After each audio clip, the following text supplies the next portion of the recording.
की आरजू के दामन भरने के लिए सब कर्म पथ पर चलते हैं। खुद की आरजू के दामन भरने के लिए सब कर्म पथ पर चलते हैं, पर आप वह दीपक हैं जो औरों की खातिर जलते हैं, औरों की खातिर जलते हैं। सम्मानित बजरंग जी स्वामी शिक्षा संयुक्त निदेशक चूरू संभाग, आपसे अनुरोध रहेगा कि आप आएं और अपने उद्बोधन द्वारा हमें अनुग्रहित करें। श्रीमान बजरंग जी स्वामी। हेलो सभी बच्चे, एक बार मेरे साथ भारत माता का जयकारा लगाएंगे, including all the players. Bharat माता की, भारत माता की। धन्यवाद। नीलांबुज श्यामं कोमलांगं सीता समारोपित वाम भागं पाणौ सायक चारु चापं नमामि रामं रघुवंशनाथम। उड़ीतरबी जिला स्तरीय भारोत्तोलन प्रतियोगिता 17-19 वर्ष छात्र छात्रा के उद्घाटन अवसर पर यहाँ उपस्थित मंच और मंच के सामने आप सभी के हृदय में विराजमान परम सत्य को प्रणाम करता हूँ। प्यारे बच्चों, मेरे पास जो कुछ है वो सब आपके लिए है, इसलिए यदि आप ढंग से सुनेंगे तो 4-5 मिनट सुना दूंगा, वरना 2 मिनट में बात खत्म कर दूंगा। अब नाउ डिपेंड्स ऑन यू। अब आप प्रदीप पर हैं कि 3 जिलों में आज लगभग 40 जगह उद्घाटन कार्यक्रम चल रहे हैं, और उन 40 में से मेरी लॉटरी जो है वो 12 के लिए खुली। क्यों खुली? इसके पीछे 2 कारण। एक तो ये मेरी कर्म भूमि रहा, मैं प्रधानाध्यापक भी रहा, प्रिंसिपल भी रहा, और यहाँ एक शानदार हमने कबड्डी का टूर्नामेंट भी आयोजित किया, लोगों के जहन में होगा। और दूसरी बात, यहाँ के प्रधानाचार्य मेरे शिष्य हैं, और कल शिक्षक दिवस भी है, तो मैंने सोचा शिक्षक दिवस से पहले अपने शिष्यों से मिल लूँ, इससे बढ़िया मेरे लिए और क्या चीज़ हो सकती है। इसलिए मैंने 12 का चयन किया। कोई लंबा चौड़ा भाषण नहीं होगा। अभी जो शिक्षक अपना नृत्य प्रस्तुत कर रहे थे, उतने शानदार नृत्य को देखने के बाद भाषण नहीं बचा पाओगे, मुझे पता है, लेकिन मैं खिलाड़ियों से 2 दिन बात जरूर करूंगा। इधर बैठे उधर बैठे, जो खिलाड़ी होंगे बात को सुने। इधर प्रिंस के कुछ लड़के, कुछ प्लेयर्स खड़े हैं हमारे, उनके आयोजक ये देख ले प्लीज। खिलाड़ी में सबसे पहली बात क्या होनी चाहिए? खिलाड़ी में सबसे पहली बात अनुशासन की होनी चाहिए। अनुशासन का मतलब है उन्हें जब जैसा क्वेश्चन दिया जाए वैसा काम करे हो। सावधान मतलब सावधान, विश्राम मतलब विश्राम, और खाओ मतलब खाओ। इसलिए अब अभी आपके पास क्वेश्चन ये है कि आप 2 मिनट अनुशासन की बातें छोड़ लें। सबसे पहली बात, जो इस मैदान में आ जाता है वो कभी हारता नहीं। आप आपके स्कूल में जितने भी विद्यार्थी हैं उन सब में से चयनित होकर के यहाँ आ गए हो, आप जीत गए हो। आपके पास हार कहीं पास भी नहीं आएगी। और वो एक शायर का भी दुकान है कि सह सवार गिरते हैं मैदान जंग में, सह सवार ही गिरते हैं मैदान जंग में। वो तीर्थ क्या गिरे जो घुटनों के बल चले, जिन्होंने भाग ही नहीं लिया वो क्या हारेंगे। इसलिए आप जीत गए हो, पहली बात। दूसरी बात यह है, एक नई प्रतियोगिता जो थोड़े ही समय से अपने शिक्षा विभाग में चालू हुई है। भाग्यशाली है 12 के विद्यार्थी कि आपको जिम मिल गया, जिम में भारोत्तोलन की सुविधा मिल गया। उसके बाद टूर्नामेंट भी आपके यही है, तो आप काफ़ी कुछ लाभ उठाएंगे। अगर आप स्टेट का टूर्नामेंट होता है तो पीटीआई की ट्रेनिंग करें, उसमें ये काम आता है। आर्मी में जाओगे वहाँ काम आता है। और सबसे पहली बात क्या है, क्या कहा हमारे बुजुर्गों ने, सबसे बड़ा दान किसको बताया?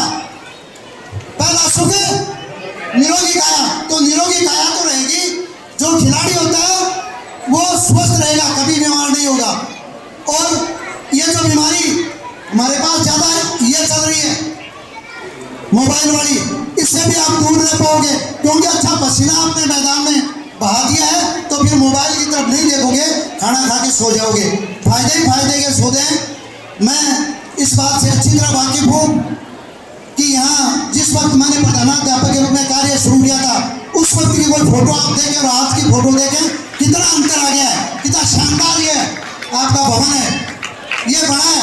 और बारिश भी आई, बारिश आई तो हमें महसूस नहीं हुआ कि अब कहाँ जाएंगे, लेकिन आप उस दिन को भी याद कीजिएगा जब हमने 15 अगस्त का यहाँ उत्सव मनाया था। धूप तेज हुई तो एक आदमी छत्ता लेके मेरे पास आया कि हेडमास्टर जी पर छत्ता करते हैं। मैंने कहा नहीं, अगर छत्ता करना है तो इन सब पर करो, वरना मैं छत्ते के नीचे नहीं बैठूंगा तो कहाँ बाढ़ रहा हूँ।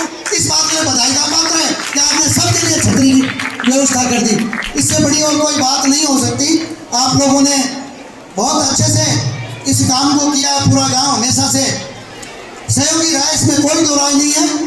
खिलाड़ियों के लिए मैं एक बात और कहना चाहूँगा कि खिलाड़ी वह होता है जो जीतने पर घमंड नहीं करे और हारने पर उदास नहीं हो। कई खिलाड़ी क्या करते हैं, वॉलीबॉल खेलते हैं, बॉल मारी और फिर ये बच्चे इस घर से जोर जोर से करते हैं। नहीं, आपने कोई अंक स्कोर किया, मुस्कुरा दीजिए बस, इससे ज्यादा की जरूरत नहीं होती। और जो आपसे हारा उससे सबसे पहले गले मिलिए, क्योंकि उसने आपको योग्यता दी है कि आप विजेता बने। अगर वो हारता नहीं तो आप विजेता कैसे बनते। इसलिए इस बात का अपने जीवन में हमेशा ख्याल रखें। ज्यादा बात कहने की ना तो अवसर है न कोई बात है, लेकिन बारिश आई तब मेरा एक शेर जरूर याद आ गया। बारिश आई थी ना जैसे अपना कार्यक्रम शुरू हुआ, मैंने राजगढ़ की रिपोर्ट ली थी कि वहाँ टूर्नामेंट शुरू हो गए क्या, तो उन्होंने कहा साहब बहुत तेज बारिश हो रही है। मैंने कहा हमारे यहाँ तो नहीं हो रही, इतनी देर शुरू हो गई। तो मेरे को एक शेर याद आ गया कि या अब्र इतना न बरस, या अब्र इतना न बरस कि वो आ न सके, या अब्र इतना न बरस कि वो आ न सके। और फिर क्या कहा, और अगर वो आ जाए तो इतना बरस कि वो जा ना सके।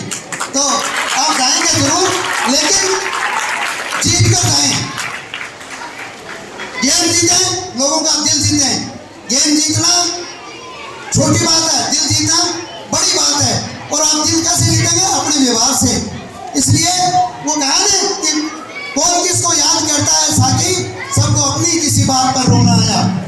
खिलाड़ियों के लिए एक कुमार विश्वास ने भी बहुत जोरदार बात लिखी, सभी खिलाड़ी सुने इस बात को। क्या लिखा उसने कि युद्ध कहां तक टाला जाए, युद्ध कहां तक टाला जाए, द्वंद कहां तक पाला जाए, तुम भी है राणा का वंशज, फेंक जहां तक भाला जाए। तो आप अपनी पूरी ताकत उसमें लगाएं। आयोजकों को बहुत सारी इस बात के लिए बधाई, साधुवाद कि आपको एक आयोजन का मौका मिला है। जिन लोगों ने यहाँ आर्थिक सहायता दी है उन सबको इस बात के लिए विभाग की तरफ से मैं धन्यवाद देता हूँ। इन खिलाड़ियों का आपने हौसला बढ़ाया। और आप सभी के लिए दो पंक्तियाँ कहते हुए अपनी बात समाप्त करूँगा कि अपनी कहानी का पसंदीदा किरदार बन जाया कर, अपनी कहानी का पसंदीदा किरदार बन जाया कर। सर ऊंचा रख बेबाक जी, सर ऊंचा रख बेबाक जी, और मुस्कुराया कर। धन्यवाद। बजरंग लाल, संयुक्त निदेशक संभाग चूरू, शिक्षा विभाग द्वारा आयोजित 19वीं जिला स्तरीय 17 वर्ष 19 वर्ष आयु वर्ग छात्र छात्रा भारोत्तोलन प्रतियोगिता के उद्घाटन की घोषणा करता हूँ। जय हिंद। धन्यवाद श्रीमान, आपने निश्चित दूर से बताया कि हार और जीत एक सिक्के के दो पहलू है। हमें अपना 100% देने का प्रयास करना चाहिए। आपके शब्दों को मैं गद्य में नहीं कहकर पद्य में यह कहूंगा कि असफलता एक चुनौती है, इसे स्वीकार करो। असफलता एक चुनौती है, इसे स्वीकार करो। क्या कमी रह गई देखो और सुधार करो। जब तक न सफल हो नींद चैन को त्यागो तुम, संघर्ष के मैदान को छोड़कर मत भागो तुम। कोशिश किए बिना ही जय जयकार नहीं होती, और कोशिश करने वालों की कभी हार नहीं होती। एक बार मैं पुनः धन्यवाद देता हूं हमारे आज के मुख्य आकर्षण बजरंग लाल जी स्वामी।